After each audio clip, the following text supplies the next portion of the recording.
കർത്താവിനോട് ഭക്തി ഉണ്ടായാൽ മാത്രമേ നമുക്ക് യഥാർത്ഥമായ ജ്ഞാനം ലഭിക്കുകയുള്ളൂ. ദോഷം അകന്ന് നടന്നാൽ മാത്രമേ നമുക്ക് വിവേകം നേടുവാൻ സാധിക്കുകയുള്ളൂ.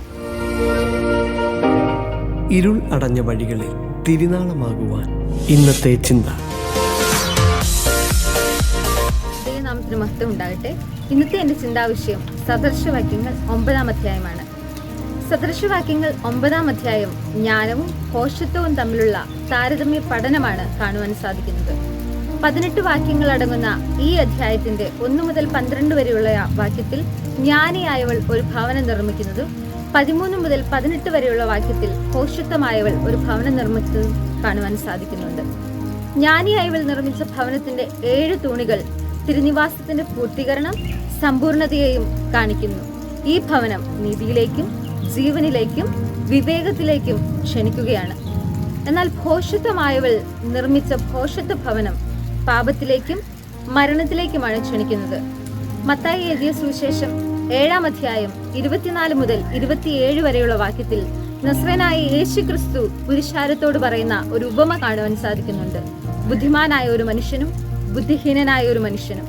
ബുദ്ധിമാനായ മനുഷ്യൻ പാറമേൽ ഒരു ഭവനം നിർമ്മിച്ചു. വൻമഴ പെയ്തു, നദികൾ ചൊരിഞ്ഞു, കാറ്റടിച്ചു. ആ ഭവനത്തിന് കുലുക്കമൊന്നും തെറ്റിയില്ല. എന്നാൽ ബുദ്ധിഹീനനായ മനുഷ്യൻ മണലിന്മേൽ നിർമ്മിച്ച ഭവനം വൻമഴ പെയ്തു, നദികൾ പൊങ്ങി, കാറ്റടിച്ചു. ആ വീടിന്റെ തകർച്ചയാണ് കാണുവാൻ സാധിക്കുന്നത്. ഇവിടെ നമുക്ക് കാണുവാൻ സാധിക്കുന്നത് ദൈവവുമായി അമേദ്യമായ ബന്ധമുള്ള ഒരു മനുഷ്യന്റെ ജീവിതത്തിൽ വരുന്ന വിജയവും ദൈവവുമായി ഒരു ബന്ധവുമില്ലാത്ത, ദൈവത്തെ ആരാധിക്കാത്ത ഒരു മനുഷ്യന്റെ ജീവിതത്തിൽ വരുന്ന തകർച്ചയുമാണ് കാണുവാൻ സാധിക്കുന്നത്. നമ്മുടെ ജീവിതത്തിൽ അടിസ്ഥാനമായി വേണ്ട ഒന്നാണ് യഹോവ ഭക്തി എന്നത്. ദൈവത്തോടുള്ള ഭക്തി, ദൈവവുമായിട്ടുള്ള ഒരു ബന്ധം നമ്മുടെ ജീവിതത്തിൽ ഉണ്ടാകേണ്ടത് വളരെ അത്യാവശ്യമായ ഒന്നാണ്. സദൃശവാക്യം 9-ാം അധ്യായത്തിന്റെ 10-ാമത്തെ വാക്യത്തിൽ ഇപ്രകാരം കാണുവാൻ സാധിക്കുന്നു: യഹോവ ഭക്തി ജ്ഞാനത്തിന്റെ ആരംഭവും പരിശുദ്ധനെ കുറിച്ചുള്ള പരിജ്ഞാനം വിവേകവുമാകുന്നു. യഹോവ ഭക്തി ജ്ഞാനത്തിന്റെ ആരംഭമാണെന്നാണ് ശലോമോൻ ഇവിടെ നമ്മളോട് പറയുന്നത്. ഇയ്യോബിന്റെ പുസ്തകം 28-ാം അധ്യായം 28-ാം വാക്യത്തിലും ഇപ്രകാരം കാണുവാൻ സാധിക്കുന്നുണ്ട്: കർത്താവിനോടുള്ള ഭക്തി തന്നെ ജ്ഞാനം, ദോഷം അകന്ന് നടക്കുന്നത് തന്നെ വിവേകം.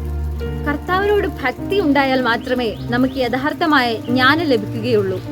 ദോഷം അകന്ന് നടന്നാൽ മാത്രമേ നമുക്ക് വിവേകം നേടുവാൻ സാധിക്കുകയുള്ളൂ.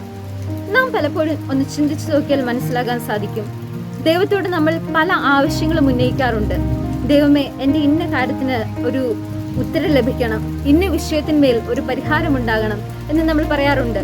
എല്ലാ വിഷയങ്ങൾക്കും നമുക്ക് മറുപടി ലഭിക്കാറില്ല. എന്നാൽ ചില വിഷയങ്ങൾക്ക് മറുപടി ലഭിക്കും. മറുപടി ലഭിക്കാത്ത വിഷയങ്ങളെ പറ്റി നാം ദൈവത്തോട് ചോദിക്കാറുണ്ട്. ദൈവമേ, ഇത്ര വർഷങ്ങളായി പ്രാർത്ഥിക്കുന്നു, ഇത്ര വർഷങ്ങളായി ദൈവസന്നിധിയിൽ ഈ വിഷയം സമർപ്പിക്കുന്നു, എന്തുകൊണ്ട് എനിക്കൊരു പരിഹാരം ലഭിക്കുന്നില്ല, എന്തുകൊണ്ട് എൻ്റെ വിഷയത്തിന് മേൽ ഒരു മറുപടി ലഭിക്കുന്നില്ല എന്ന് നാം ദൈവത്തോട് പിറുപിറുക്കാറുണ്ട്.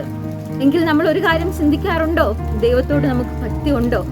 നാം ദൈവത്തെ പൂർണ്ണമായി ആരാധിക്കുന്നുണ്ടോ? ദൈവവുമായിട്ടുള്ള ബന്ധം നമ്മൾ പുലർത്താറുണ്ടോ? ഇത് നാം ജീവിതത്തിൽ നാം ചിന്തിക്കാറുണ്ടോ? ദൈവവുമായ ഒരു ബന്ധം നമ്മുടെ ജീവിതത്തിൽ ഉണ്ടായാൽ മാത്രമേ നമ്മുടെ വിഷയങ്ങൾക്ക് ഒരു മറുപടി ഉണ്ടാകുകയുള്ളൂ. പ്രത്യേകിച്ചും ഈ കാലഘട്ടത്തിൽ ജീവിക്കുമ്പോൾ നാം ദൈവവുമായിട്ടുള്ള ബന്ധം പുതുക്കേണ്ടത് വളരെയധികം അത്യാവശ്യമായ ഒന്നാണ്. ജീവിതത്തിൽ നാം ഏത് തീരുമാനമെടുത്താലും ദൈവത്തിന് പ്രാധാന്യം കൊടുക്കുക. ദൈവത്തിന്റെ വരവെങ്കിൽ എടുക്കപ്പെടുവാൻ നാം യോഗ്യരാണോ എന്ന് ഓരോ ദിവസവും നമ്മളെ തന്നെ വിലയിരുത്തി വേണം നമ്മുടെ ജീവിതം മുന്നോട്ട് നയിക്കുവാൻ. ഈ വചനങ്ങളാൽ ദൈവം നമ്മെ അനുഗ്രഹിക്കുമാറാകട്ടെ.